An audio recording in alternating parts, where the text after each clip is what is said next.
গণতান্ত্রিক দেশ করতে সবাইকে ঐক্যবদ্ধ থাকতে হবে বললেন তারেক রহমান। বিরোধী দলের প্রতি দায়িত্বশীল আচরণের আহ্বান। বুধবারের মধ্যে নতুন মন্ত্রিপরিষদের শপথ জানালেন ক্যাবিনেট সচিব। আগের দিন শপথ নেবেন সংসদ সদস্যরা। জাতীয় নির্বাচন আন্তর্জাতিক মানের ও প্রতিযোগিতামূলক হয়েছে বলছে ইইউ।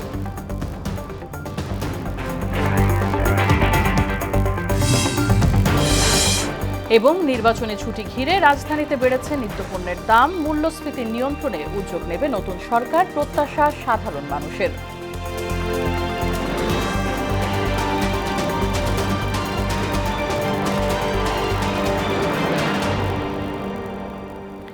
আসসালামু আলাইকুম, স্বাগত মোহনা সংবাদে। শুনছিলেন শিরোনাম, পুরো সংবাদের সঙ্গে আছে রাশিদা সুলতানা রিঙ্কু।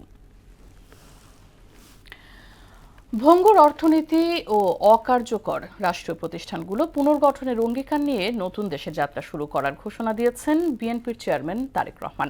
বিকেলে রাজধানীর একটি হোটেলে সংবাদ সম্মেলনে এই কথা বলেন তিনি।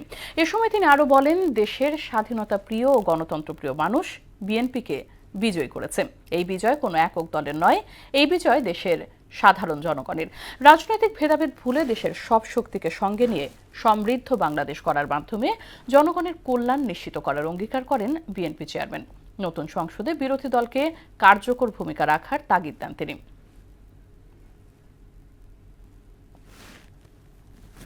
বেশি সময় পর দেশে পুনরায় জনগণের সরাসরি ভোটে জনগণের কাছে জবাবদিহিমূলক সংসদ এবং সরকার প্রতিষ্ঠিত হতে যাচ্ছে।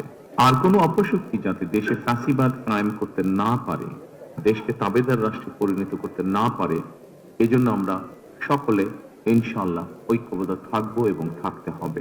জামাতে ইসলাম, এনসিপি, ইসলামী আন্দোলন বাংলাদেশ, জমিয়তুল ইসলাম, গণ অধিকার পরিষদ সহ 51টি রাজনৈতিক দল এই নির্বাচনে অংশগ্রহণ করেছিল।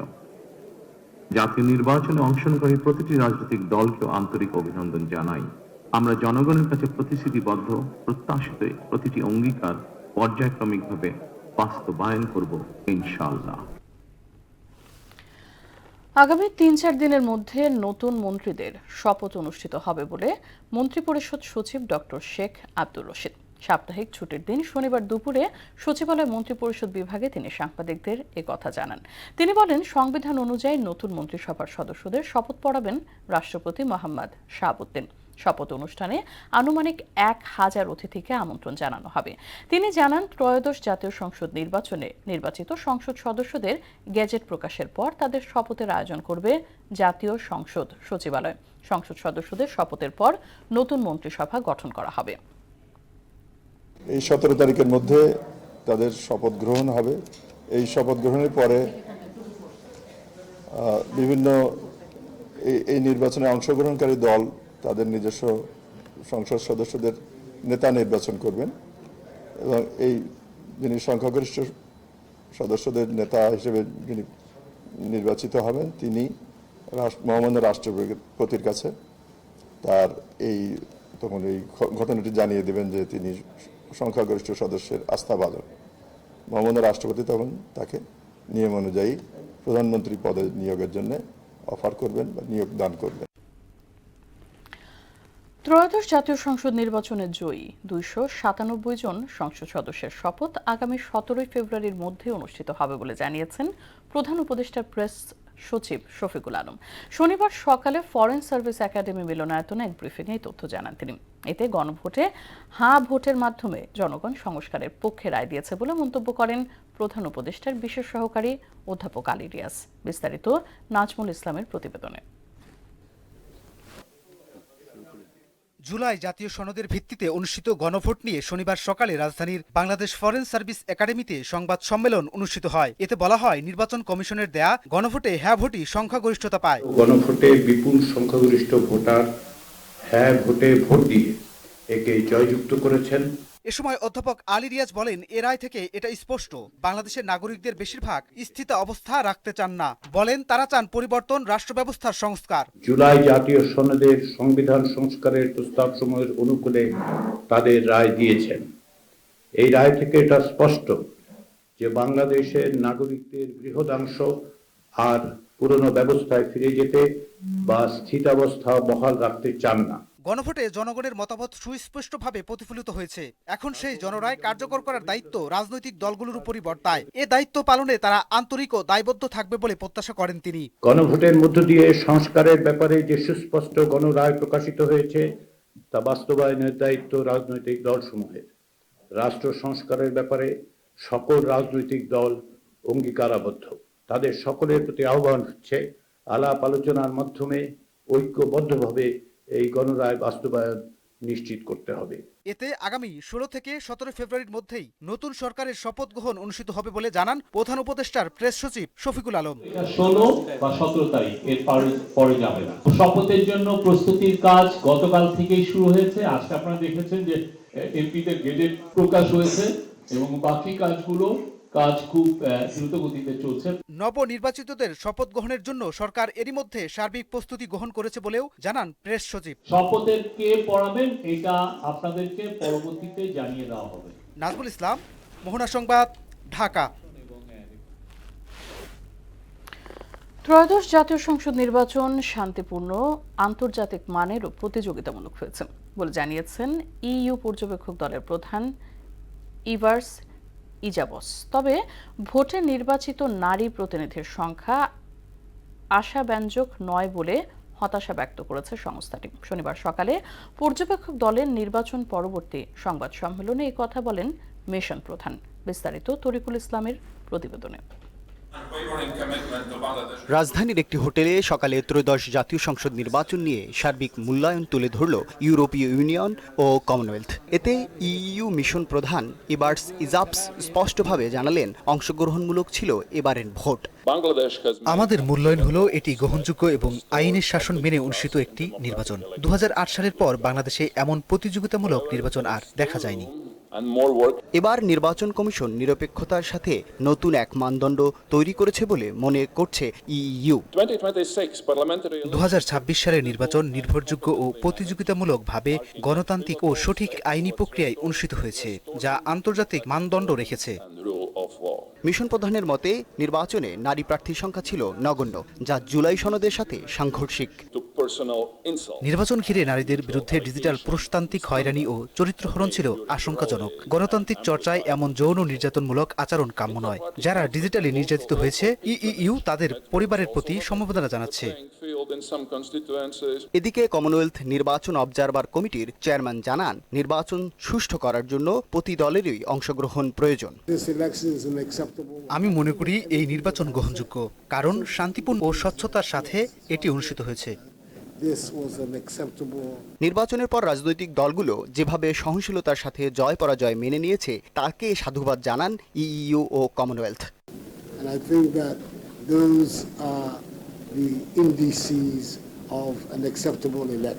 তরিকুল ইসলাম, মোহনা সংবাদ, ঢাকা। এবারের নির্বাচনে 50টি দল অংশ নিলেও সংসদে আসন নিশ্চিত করতে পেরেছে মাত্র 10টি দল। এর মধ্যে সিংহভাগ আসনে পেয়েছে বিএনপি, জামাত ও এনসিপি। দলগুলোর শীর্ষ 3 নেতা নির্বাচনে জয় পেলেও হেরে গেছেন অনেক আলোচিত ও হেভিওয়েট প্রার্থী। আবার জামানত হারিয়েছেন অনেকেই। শামীমুজ্জামান চৌধুরীর রিপোর্ট। নানা আলোচনা সমালোচনার মধ্য দিয়ে শেষ হলো ত্রয়োদশ জাতীয় সংসদ নির্বাচন ও গণভোট। বেসরকারি ফলে বিএনপি জয়লাভ করেছে, তবে বিএনপি, জামাত সহ বিভিন্ন দলের বেশ কয়েকজন আলোচিত ও হেভিওয়েট প্রার্থীর পরাজয় হয়েছে।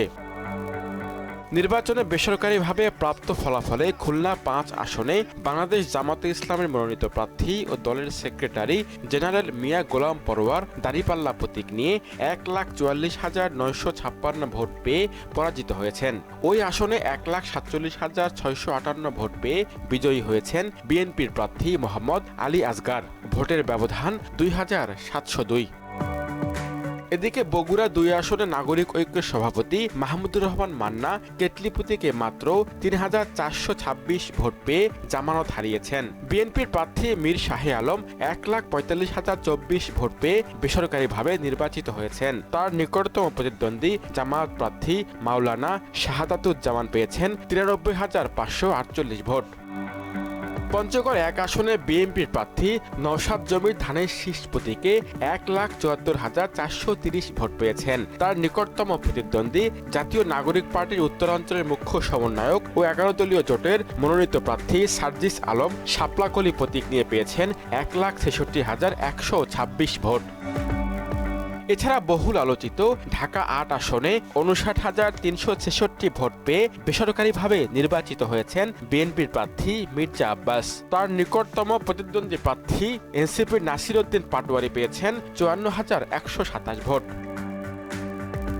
ঢাকা 9 আসনে স্বতন্ত্র প্রার্থী তাসনিম জারা 44,684 ভোট পেয়ে পরাজিত হয়েছেন। তাকে হারিয়েছেন বিএনপির প্রার্থী হাবিবুর রশিদ, তিনি পেয়েছেন 1,11,212 ভোট। এছাড়াও রংপুর 3 আসনে 1,75,827 ভোট পেয়ে জয় হয়েছে জামায়াতের মোহাম্মদ মাহবুবুর রহমান। আর নাঙ্গল প্রতীকে জাতীয় পার্টির চেয়ারম্যান গোলাম মোহাম্মদ কাদের পেয়েছেন 43,385 ভোট।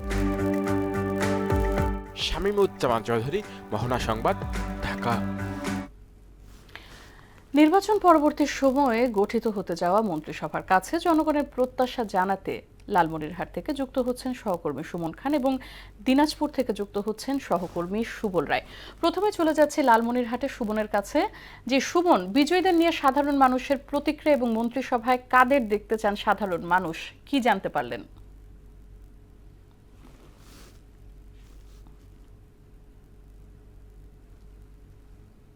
লালমনিরহাট জেলা 3টি আসন রয়েছে, এই 3টি আসনেই কিন্তু বিএনপির প্রার্থী জয়ী হয়েছে ধানের শীষ প্রতীক নিয়ে।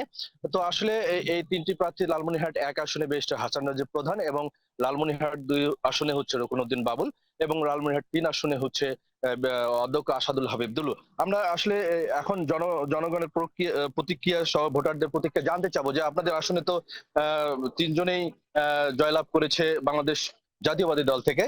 এই বিএনপি দল থেকে আসলে নির্বাচিত হওয়ার পর আপনাদের প্রত্যাশা কি, একটু যদি বলতেন। বিসমিল্লাহির রহমানির রহিম। হাতীবান্ধার মানুষের পক্ষ থেকে প্রথমে ব্যারিস্টার হাসান রাজীব প্রধানকে আমরা ফুলের শুভেচ্ছা জানাই।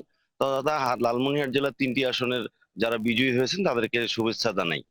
তাদের যে প্রত্যাশিত আমাদের যে তাদের প্রতি যে প্রতিশ্রুতিগুলো ওনারা দিয়েছিলেন, সেটা হলো 4 লেন, তারপরে বাইপাস রাস্তা, মাদক মুক্ত হাতীবান্ধা পাটগ্রাম, চাঁদাবাজ মুক্ত হাতীবান্ধা পাটগ্রাম, এই জিনিসগুলো করা।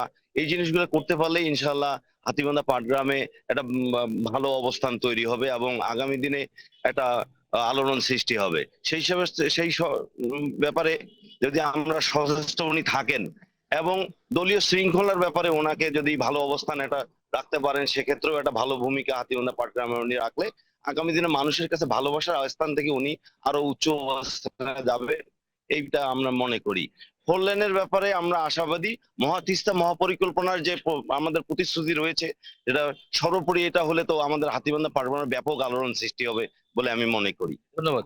আপনার কাছে জানতে চাবো যে আপনি আসলে ভোট কেমন দেখলেন, ভোট আপনাদের প্রত্যাশা কি প্রার্থীদের? জি, ধন্যবাদ আপনাকে।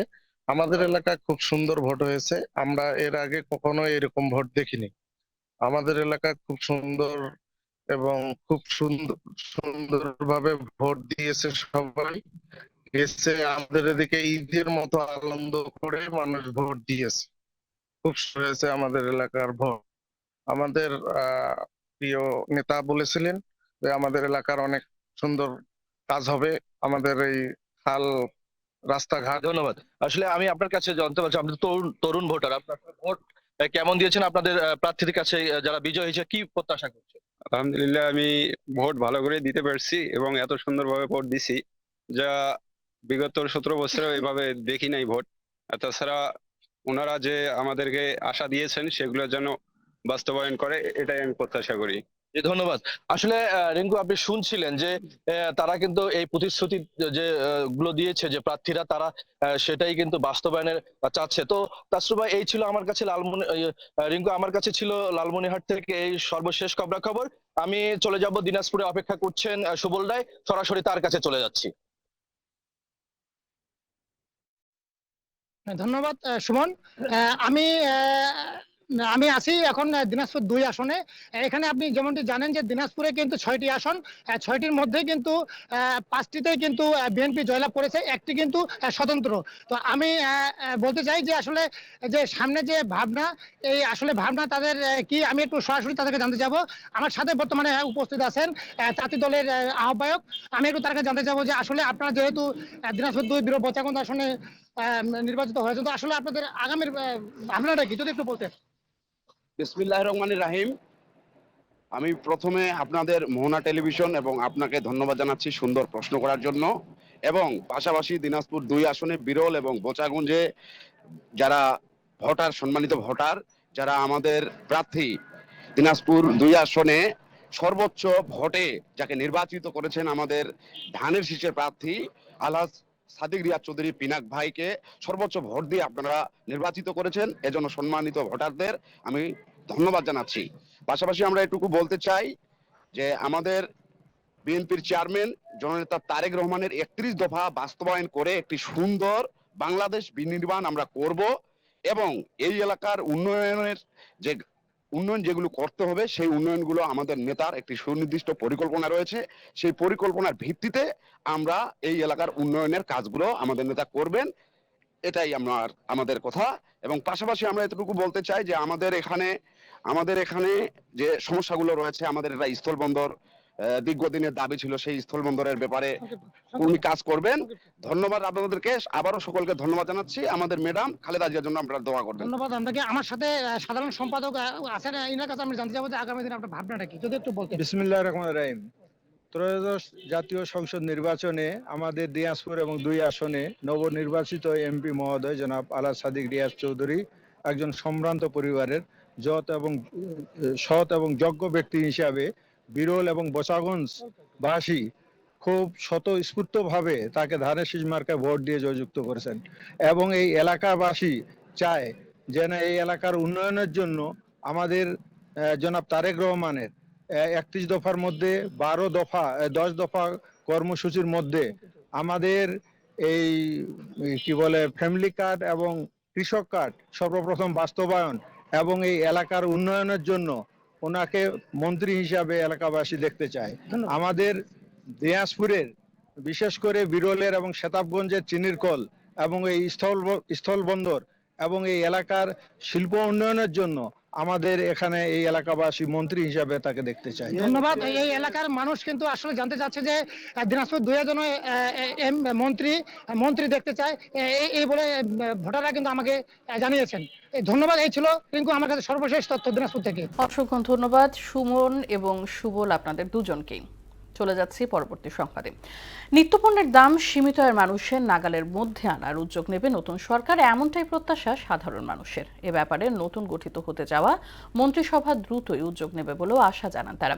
এদিকে নির্বাচনে ছুটি ঘিরে দাম বেড়েছে নিত্যপণ্যের। লেবু সহ বেশিরভাগ সবজির বর্ধিত দামে বিক্রি হচ্ছে। মাছের দাম কেজিতে অন্তত 200 টাকা পর্যন্ত বেড়েছে মুরগির দামও। আরো জানাচ্ছেন উষা ফেরদৌস। 2026 সালের জানুয়ারি মাসে পয়েন্ট টু পয়েন্ট ভিত্তিতে জাতীয় পর্যায়ে সাধারণ মূল্যস্ফীতির হার বেড়ে দাঁড়িয়েছে 8.58%। সামগ্রিক মূল্যস্ফীতিকে ওপরের দিকে টেনে নিয়ে গেছে খাদ্য মূল্য বৃদ্ধি। বিসিএস এর তথ্য মতে জানুয়ারি মাসে খাদ্য মূল্যস্ফীতি উল্লেখযোগ্যভাবে বেড়ে 8.29% দাঁড়িয়েছে, যা ডিসেম্বরে ছিল 7.71%। ত্রয়োদশ জাতীয় সংসদ নির্বাচনের ছুটি ঘিরে পরিবহন সংকট ও বাজারে সরবরাহ ঘাটতিতে বেড়েছে নিত্য প্রয়োজনীয় পণ্যের দাম। সব ধরনের সবজি বিক্রি হচ্ছে বাড়তি দামে। সবজির দাম সবচেয়ে বেশি।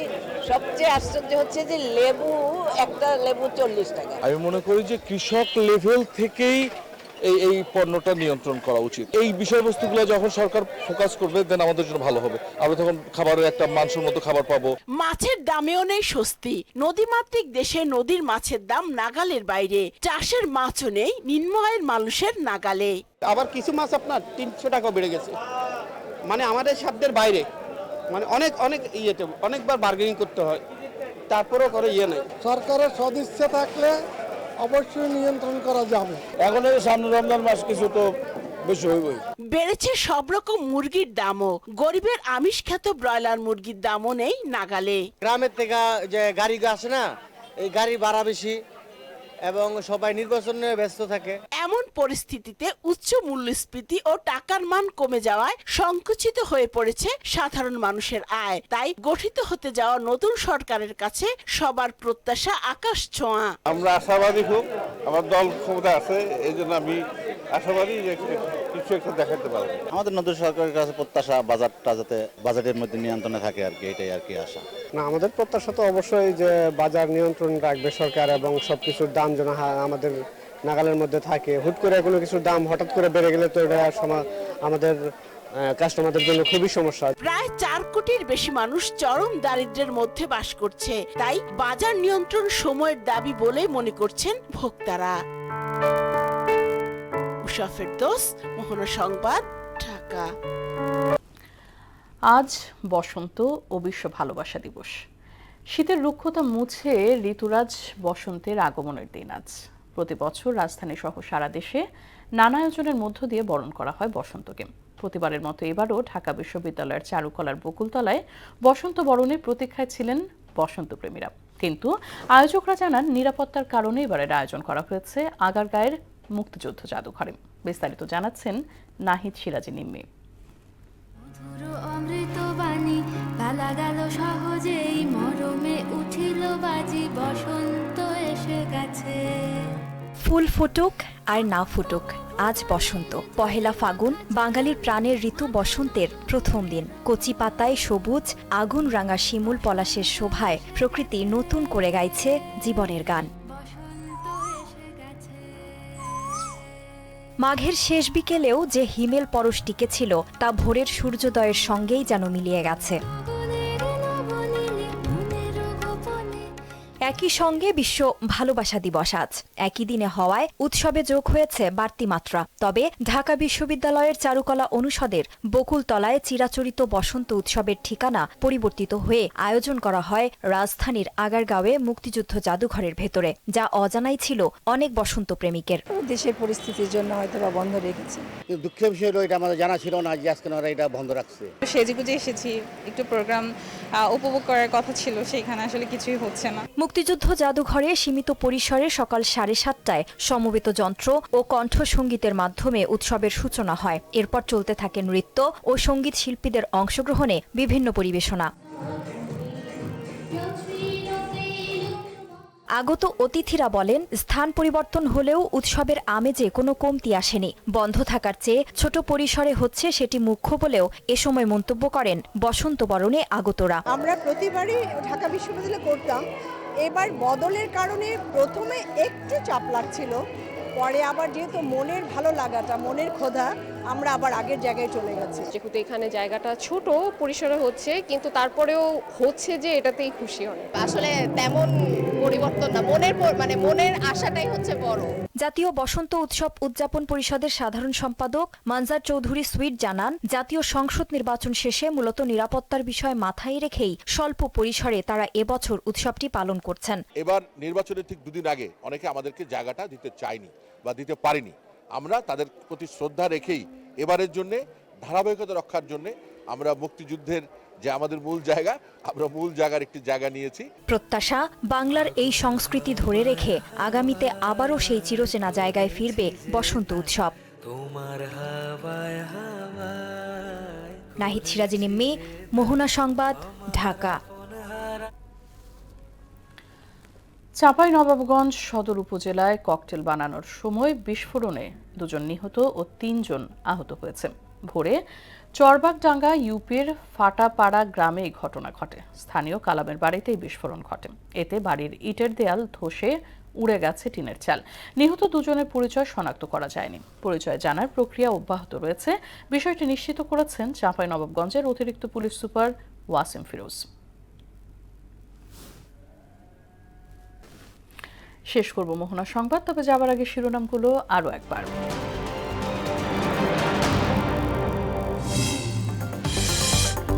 গণতান্ত্রিক দেশ গড়তে সবাইকে ঐক্যবদ্ধ থাকতে হবে বললেন তারেক রহমান। বিরোধী দলের প্রতি দায়িত্বশীল আচরণের আহ্বান।